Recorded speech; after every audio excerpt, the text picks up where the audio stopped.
Man, I really hate those bumpers.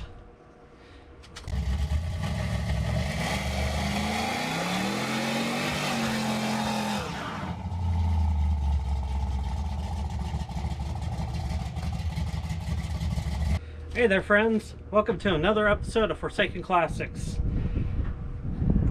Today we have a recently acquired 1980 Triumph Spitfire, and from what I can tell it actually looks pretty nice, but our goal with this car is to restore it and modify it to make it kind of a little bit more modern, but not crazy modern.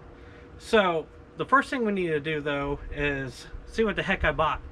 So I'm a huge fan of Derek at Vice Grip Garage, and I've watched his shows from the very beginning, and he's kind of honestly the one that inspired me to get into this. So I'm going to go through basically the way he does when he buys a vehicle that he didn't really look at. As I say, the only thing I've done is flat towed it to here basically, with my wife's 2010 Ford Escape. So that was a little sketchy. Flat towing is legal, but if you can avoid it, do. So let's do a walk around and then we'll start at the trunk. I mean, as you can tell, British Racing green. The paint is in really good shape actually, except for the trunk here and this little line right here on both sides of the hood. And the roof, of course. But I think we can actually order this paint code color directly and hopefully respray this, the roof, and we might actually put a stripe along the side here. You know, remove all the rust and fill it in, rust prevent it, fill it in, and then paint a stripe all the way down about here, do something with a door decal, and then continue it to where it meets. Well, it looks like it'll go all the way back. That'd be kind of cool actually, so we'll get creative with that maybe. But like I said, let's go to the trunk here and see what we got. Little cute little latch there, and then that sits like that. Oh my gosh, I didn't oh, look at the condition of that tank. Oh, these are interior pieces that we're missing. Oh, this is awesome. Okay. Oh, the soft top too. Okay. Okay. Let's see. Door cards. Bro, is that really new carpet? Really? Oh my gosh. I got a really good deal on this. Anyways, as you can tell, it looks really super solid. So now you can tell most of the interiors in the back here. The mice had a little breakfast or two there. That's all right, we'll figure something out. Got some spare wheels, box of parts. Okay, not too bad, not too bad. I have to rewire it, it looks like, completely. I'm going to gut everything out of here. It's wiring wise. The stuff is, what, 50 years old? Yeah, it's time for a rewire. I'm good at that too. So let's get under here, take a look. Oh, I got to do the other side too. I hate those bumpers. I'm tripping over stuff. Can't wait to have my garage. You're probably watching this when my garage is built, actually. Man, this is hard to do one-handed. Ooh, that's heavy. Oh my gosh. Oh, look at that. It's a cute little 4-cylinder. Okay. Electric fan. Little baby radiator. Okay. It's not the craziest thing I've ever seen. We can work with it though. But look at this, the frame is all good. I mean, this is a very solid car. And if you guys are watching that sold it to me, thank you guys so much. But anyways, I think first thing we're going to do is figure out what we need to get it running and get a parts list together, and then search multiple sites and multiple sources to see where we could get the best deal for a decent quality product. I do not skimp on wiring. I actually don't like to skimp on anything anymore because I've been burned so much on Mojo over there from buying Chinesium parts. Yep, okay, it looks like they went to electric fuel pump. Cool. Yep, they got that wood. Oh my gosh, really? I thought I've seen it all. That is a wood fuel pump block off plate. Okay. I mean it's worked, so no, I'm gonna change that. I have to change that. But okay, it looks like we got a pretty good game plan going here. So let's get a parts list together and I'll be right back. All right, I looked at it a little bit, and what I found is, I'll go through the list with you real quick here, and I will show you. Front and rear brakes, they're pretty whooped, pretty thin, so that's just something for safety you want to do. We need a coil that's been rubbed for something else, I guess. I love the ingenuity of the wood fuel pump block off, but we're going to try to find an actual good one, or we will cut one ourselves out of steel. We're doing an oil change. I mean, that filter looks a little crusty there, as you can tell. She does not have a key. It's on a toggle switch ignition right now, so we're going to change that out. We're going to rewire a lot of this, like most of it. So I'm going to need various gauges and colors of wiring. I might just do a painless kit for this one for simplicity. I don't know yet. I'll think about it, weigh my options. The tires are little guys. They are 155 80/13s, and we're going to get a mirror and exterior door handles because they are missing. I did dig everything out of the trunk, and I do believe I have a lot, if not most, of the interior. Let me focus the camera here. There we go. So I got, oh, that door card's whooped.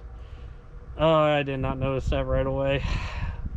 All right, so I'm gonna have to get a pair of door cards, but it looks like most of the rest of it is here.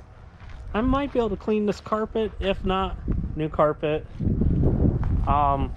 No idea what that is. We'll cross that bridge when we get there. And yeah, that should get it running, and then we'll go from there. Well, it's officially day 2 on Spitfire here. So my goal today is to try to get this engine running. I did play around with it a little bit, and I was able to grab the belts and make it move, but I do want to rotate the engine 360 degrees so that we make sure no valves are binding, no pistons are locked up, there's no ridges that the pistons are running into or anything like that. So get the hood open and we'll start cracking into it. Did I say hood? I meant bonnet. Yes, this is a British car, so we call these bonnets.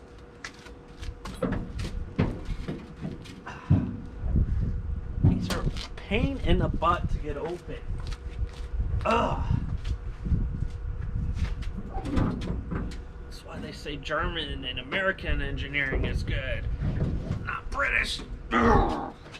I can't imagine how much lighter this thing would be without this big honking thing. Anyway, let's see if it cuts me in half. Nope. Okay, we're good. Alrighty. So it looks like we're missing a coil here. I'll bring you in a little bit. Actually, I can set you up on this side and you get all kinds of good view. That's one thing good about this. Holy cow, that is down there. I hope you can see me. Anyways, I bought this coil about 2-3 years ago when I had a Econoline truck from 1963. It's a Edelbrock Max Fire. 12 volt, low resistance.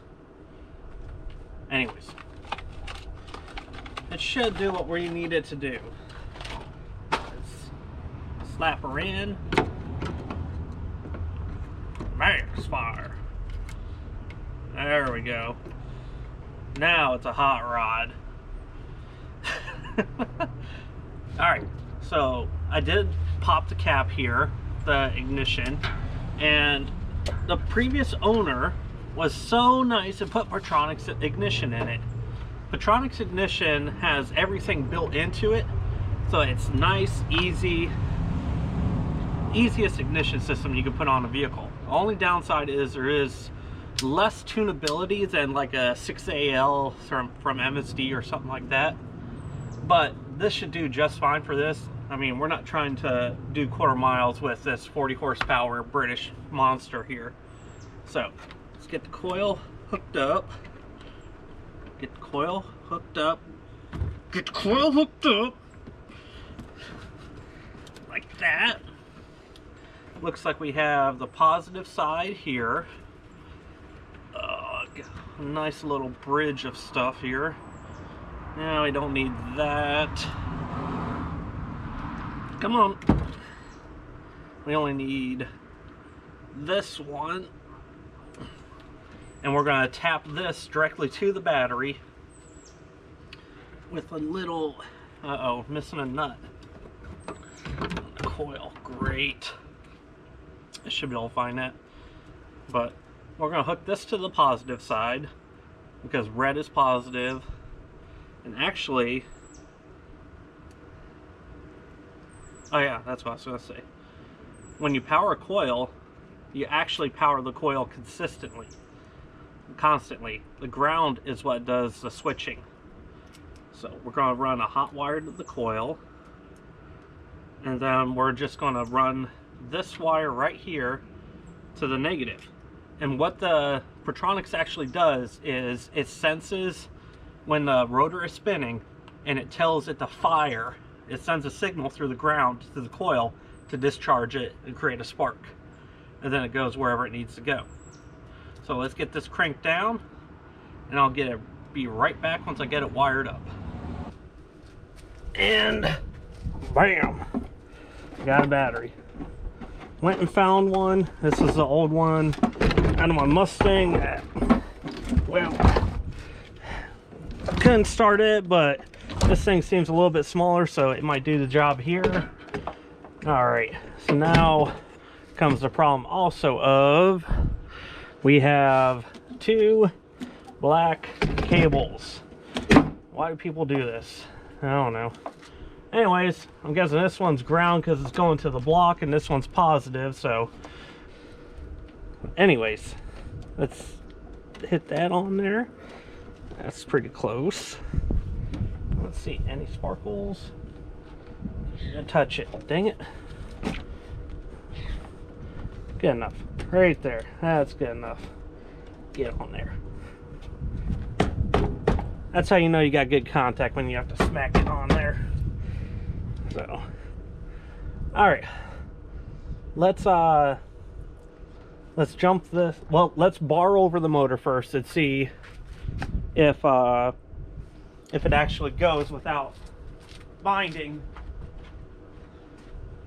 So let me grab a breaker bar and some sockets, and well, hold on. Yeah, there's nothing in the crank snout. I could get it through the alternator, I think. So let me grab some tools. I'll be right there. Got my socket set here. Take a wild guess. Oh, much bigger. What I'm doing is I'm putting a socket on the alternator. I'm going to see if I can bar the motor over. I think I got you on the right view so you can see. Oh yeah, she's moving.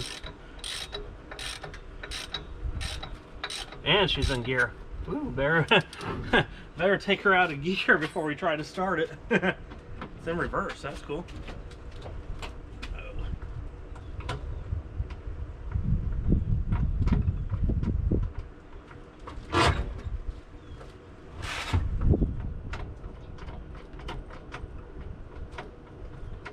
I think it's a neutral. We'll find out. So let's do this again and see if it moves. Oh yeah, we're in neutral now. That's good. She's moving good. Not free, not binding. I hear it backfiring through the car, so that's interesting. All right. So we got power to it. Let's see if we got any starter. You could jump the starter through the solenoid. There's a starter solenoid here with 2 posts. One sec, I'll bring it around and show you. Yeah, this is starter solenoid in here. So if we take something and touch it between these two, this one goes to the positive of the battery, and this one goes to the actual starter down there. We'll see if we get any noise. So, all right, I'm going to do that. Let's check it out and see if it works. So yeah, rusty ass screwdriver from Harbor Freight, perfect thing for the job. I don't think that battery's strong enough. There, the starter's bad. Or we're not making good connection. So let me tighten up those posts, get a charger on it, and I'll eliminate 2 of the issues. All right, I got another battery jumper cable to it. So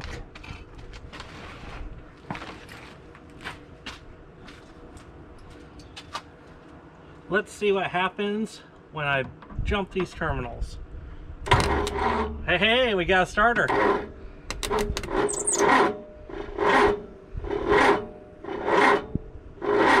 She ain't a happy starter. Sounds like, I think it needs more amperage, or it's a bad starter. All right, so that battery's bad, that battery's bad. I think it's time to get the old snap-on jump box out here and see what happens. All right, we got the snap-on jump box out here. Hear her growling, groaning in the background. Let's see if it has enough juice to start her.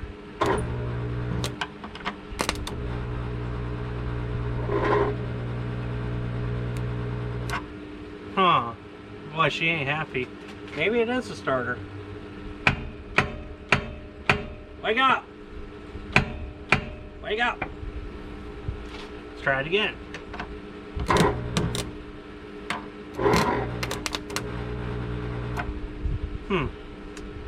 Maybe that battery is totally cooked.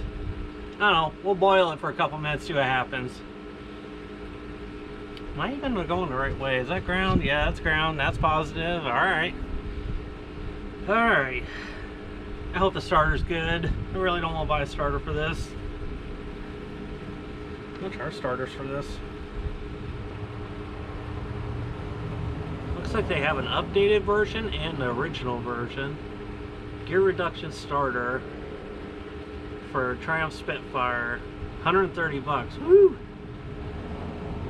Okey-doke. I hope we can clean this up and get more amperage to it. It's all it needs. So, I'll be right back. What I found was the wire that goes to the starter stud is actually was actually corroded really bad. So I took it off, cleaned it up, made sure I was getting good connection, and now crisis averted. Yay!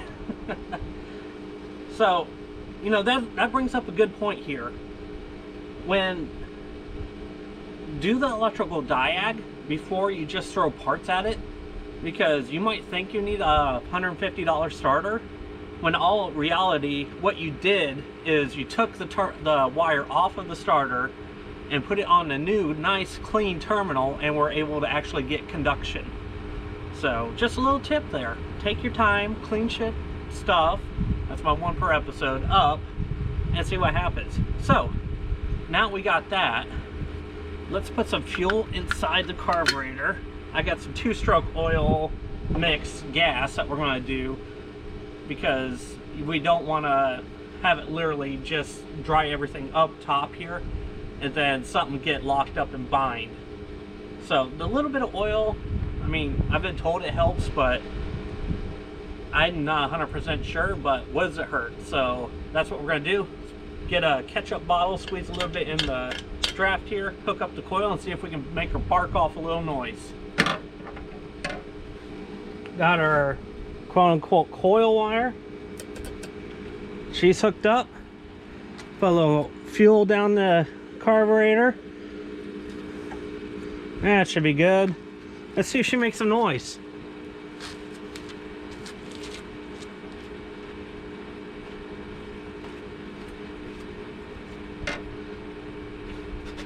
That was way too easy. All right, we know the engine's good. So let me unhook the fuel system. Well, it's an electric fuel pump. It's not going to pull anyways. So let's fill the bowl and see if we get this thing to idle a little longer.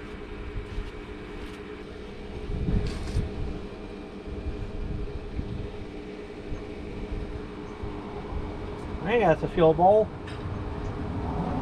Sure. Let's see what happens. I'm gonna put my fuel somewhere I can actually reach it, so I'm not walking across the car.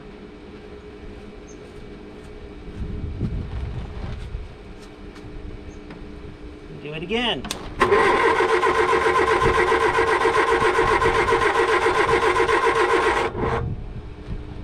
What'd you do? All right. Did I put too much in? Let's hold it open and see.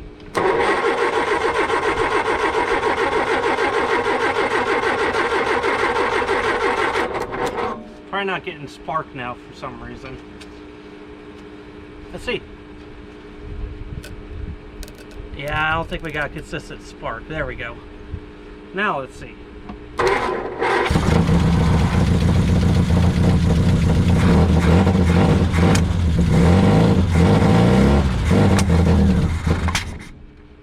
Alright, she's burning a little rich there. Sputting out the carburetor.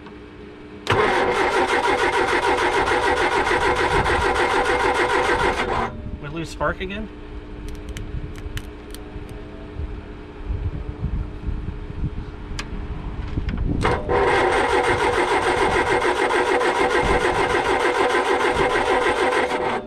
Alright, we've heard it run. We know it runs. So I feel confident ordering parts now. Well, you know what? Let's play around and see if we can get this thing actually to idle on what we got here. So I'm going to try to figure out this a little bit better. Yeah. I wonder if we're out of fuel. Oh my gosh, we have accelerator pump. Maybe she'll run.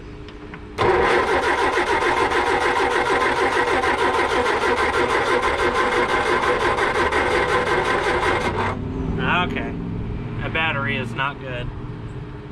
Alright, I'm going to let that bake a little bit more and try to figure out how to make this run a little bit better.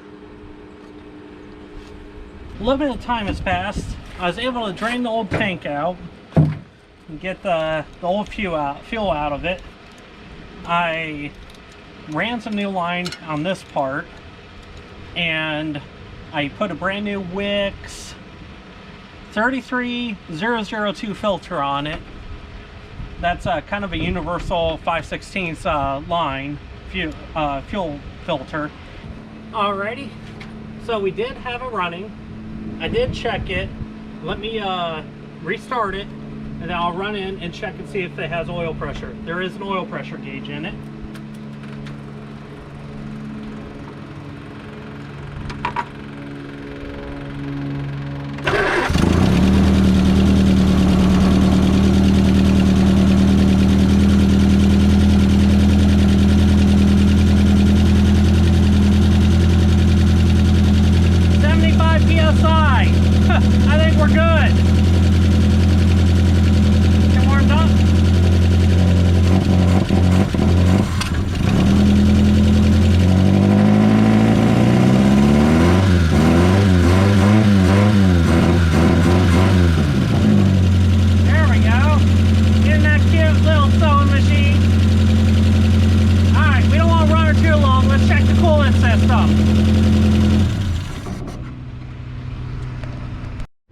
On these guys, this is about all you can see.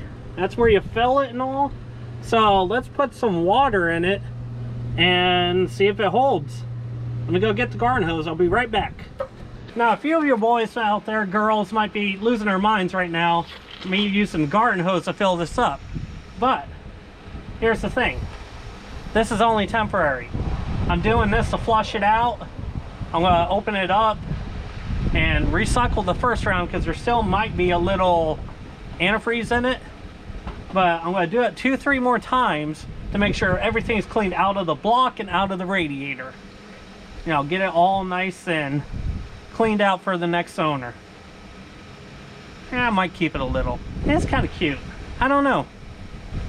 We'll see.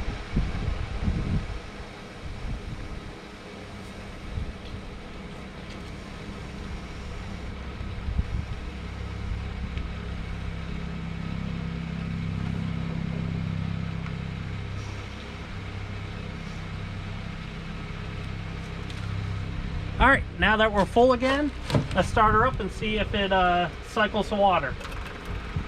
No, the thermostat opens and all that, so let's let her run for a little. That's what I'm talking about, how it needs to be cleaned. Let me show you. Yeah, that's straight up mud. So we're going to let her run for a little bit and see what happens. It does have a hard temperature gauge, like a hard, an actual thermopile style one. So we're going to see at what temperature. We're going to watch the temperature and all that too. Looks like it's starting to expand already, so yeah, we'll let her run for a few minutes.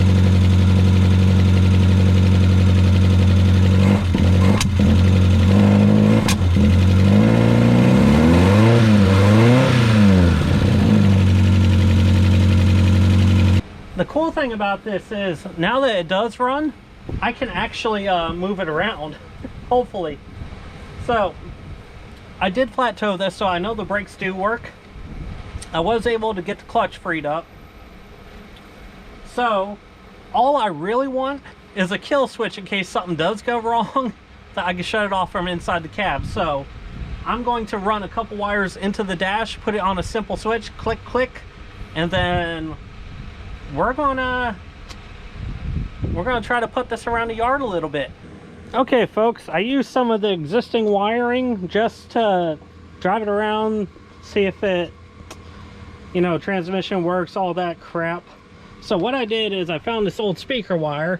I tied in my ignition and my fuel pump to it using a wire nut. You know, wire nuts, the best thing to be using in automotive. No, never do this unless it's an emergency or you're just screwing around.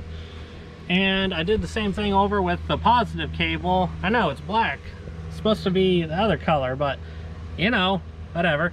And then that goes through this burn up grommet here into this master flea wired switch.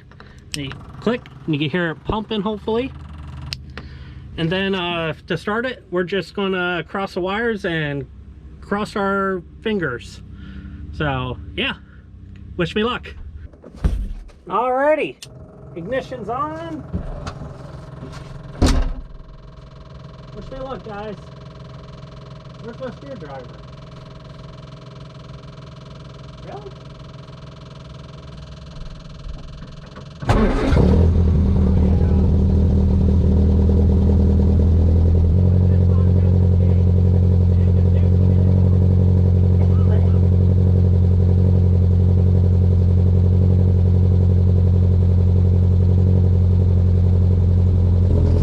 It's the first time putting it in reverse or whatever, so let's see.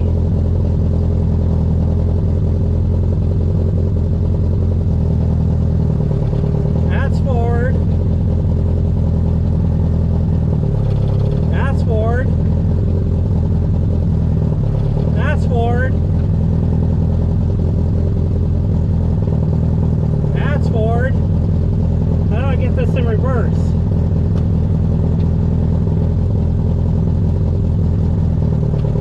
It's a 4-speed, but how do I get it in reverse?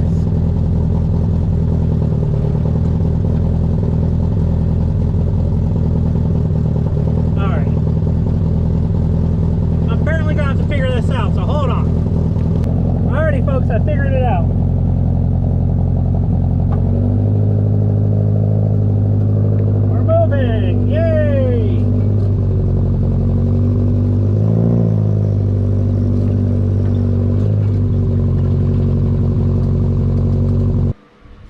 this was a shorter episode of Forsaken Classics, but what I wanted to do with this today is figure out what I needed to order, basically. So by the time you watch this, hopefully I have the parts and I'm working on it by then. But I may have hot wired it, and I may have put it on a trailer and took it down to Mexico, meaning just go around the block real quick in Mexico. But yeah, it runs, it drives, it stops. So it's all about putting new wiring in it now and getting it 100% mechanically sound. I do have in my cart some nice tan buckets, seats for this, and some other interior pieces. So we'll see how far we can get in the next episode. But if you enjoy this car, you enjoy my content, please subscribe. It helps me out a ton. Likes, comments are greatly appreciated. I mean, I absolutely love waking up in the morning and reading you guys' comments and getting back to you. So please, even if it's to tell me how you're doing, how your day is going, anything really. I mean, I like video games. You want to talk about video games? Put it in the comments. Anyways, enough about that. I hope you enjoyed the video. I hope you have a wonderful day. Thank you guys, and stay golden.